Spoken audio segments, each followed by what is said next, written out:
নমস্কার। আর একটা নতুন ভিডিওতে সবাইকে জানাই অনেক অনেক ভালোবাসা।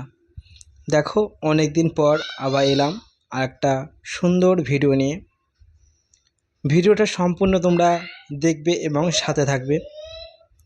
আর মাত্র কয়েকটা দিন হাতে গোনা আছে বিশ্বকর্মা পুজোয়। সেই আমি বিশ্বকর্মা ঠাকুর তৈরি করতে লেগেছি। তো দেখো, এই বিশ্বকর্মা মূর্তিটা তৈরি করে নেব আজকে খড় দিয়ে।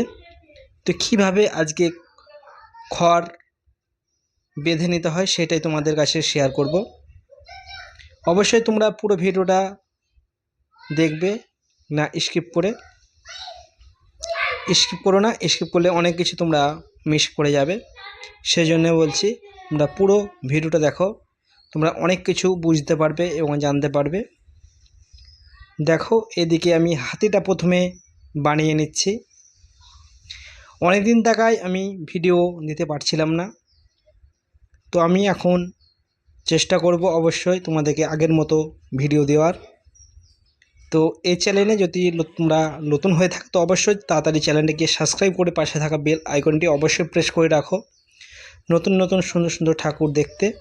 তো দেখো, হাতিটা আমার পুরো কমপ্লিট হয়ে গেছে বাঁধা। তো এখন আমি ঠাকুরের পা দুটোকে বেঁধে নিয়েছি। তো এখন ঠাকুরটার বডিটাকে বানিয়ে নিব। তো চলো, আর বেশি কথা বলছি না, পুরো ভিডিওটা দেখতে থাকো।